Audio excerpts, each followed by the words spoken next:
Hey, it's Curly, and we've got a somewhat random video today. I wanted to just take some time out to talk about the new rule change that will be affecting Standard coming January 19th, 2024. This rule states that, going further, in your main deck, you must have 50 cards in your main deck. Before, you had 50 cards combined with the ride deck and the 46 card main deck. Instead, now you'll have a total of 54 cards. 4 cards in your ride deck, which will end up being more cards later on, but we'll talk about that at some other time, and then now a full 50 cards in your main deck. This is a pretty massive change. Even though it's only 4 extra cards, there's a lot of different decks that will actually be benefiting from this greatly, which I wanted to just take some time out to just talk about those in a little bit of detail.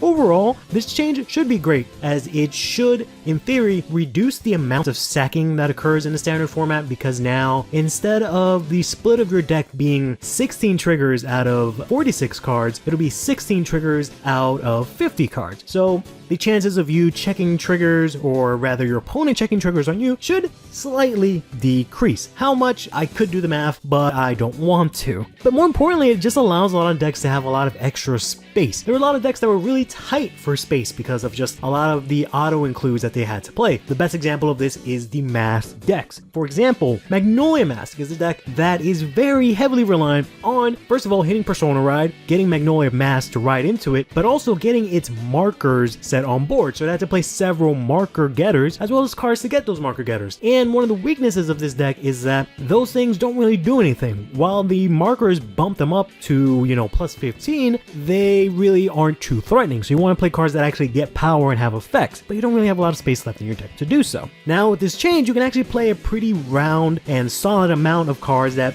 both help out your game plan and getting your markers and your Magnolias, and also actually being able to attack your opponent. Another one of this is Omnia Grugio, which is a deck that I actually took to BCS myself and had a lot of fun with, and was hoping to play it again in set 13 with the new Wolf Girl that they got as support. However, I was having a lot of trouble figuring out where to fit in this new card, because the deck was already pretty much, I don't want to say solved, but it was extremely tight and you kind of had everything that you needed already from set 12. Now, of course, thanks to these 4 cards, it makes it very easy to just slide this in. There's also the Garidia Mask that came out in set 12, and well, without sugarcoating it to not give you any cavities, it's probably the worst mask deck of all time. And adding extra 4 cards to the main deck will probably not impact the deck heavily, but it definitely does allow the deck to play a little bit more and maybe possibly become a lot more playable. As the problem with the deck is that you were already, as Gravidia, a deck that was really tight on space because you have to play so many meteors, literal bricks in your deck. And then on top of that, as a Gravidia Mask, you have to play then the Mask package as well, which leaves you with relatively like 6 or 7 cards to really do anything with. But now you have a little bit more wiggle room. But of course, this actually hurts Gravidia Mask and just base Gravidia as well, as there are some decks that are actually hurt by this change, although it might not be as massive as a change as we're talking about here. We're just talking about where if you compare the two,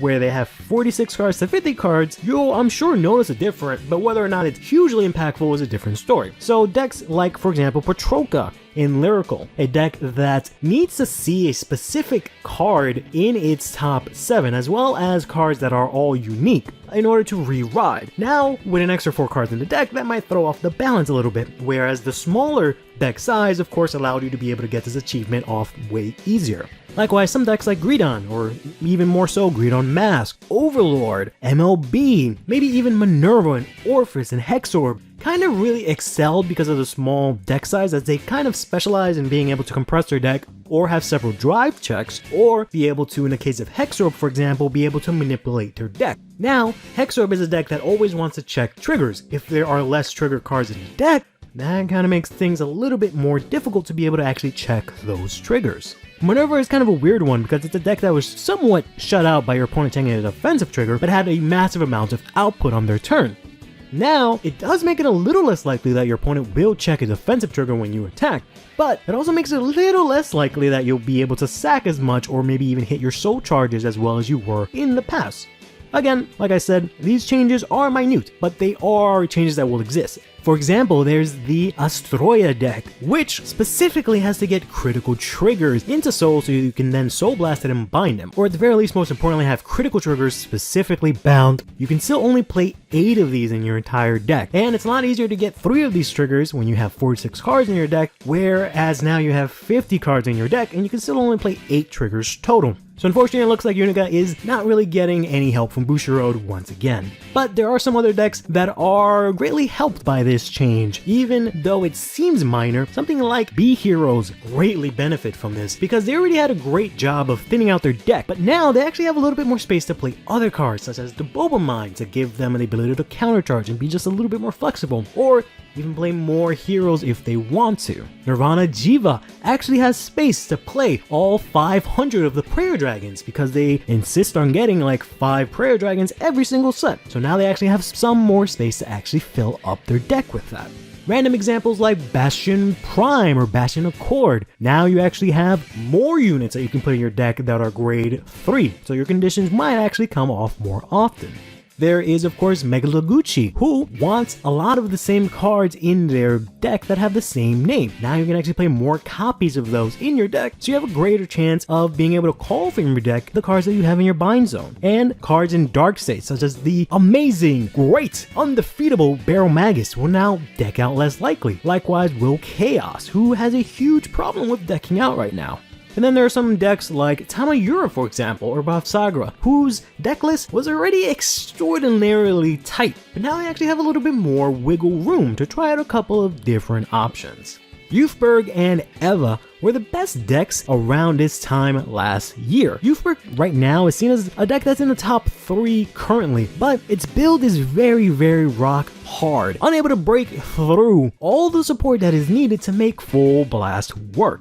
Now, you have a little bit more room to maybe play something that actually does more than just get your Revolve forms in Soul. Eva got their Poison in Paradise version and immediately started seeing a complete lack of relevancy. Perhaps now with a little bit more space to play a couple of different cards, maybe the deck might actually be a little bit more playable. Eva in general benefits from a sort of longer game, with offensive and maybe even defensive triggers being slightly less relevant, decks being able to last slightly a little bit longer possibly. Maybe Eva will be in a better spot now. And that's kind of about it for all the examples I can think of right now. I'm super excited for this change because there are just so many times in deck building where I, for example, forget to put in my PGs, and then I look at my deck and be like, wow, this is amazing, everything fits, I can do everything I want.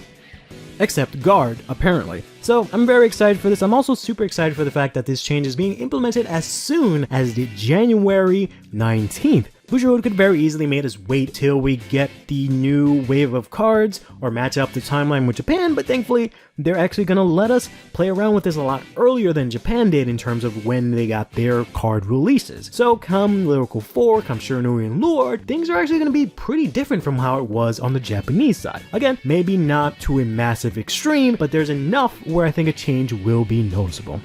But I think that's all I've got for today. Let me know down in the comments below what are your thoughts on the new 50 card main deck change. If there are any other decks that are greatly affected by this, greatly harmed by this, or if I got any of my assumptions wrong. But till then, take care of yourselves and each other, play Vanguard, and have yourselves a damn good one.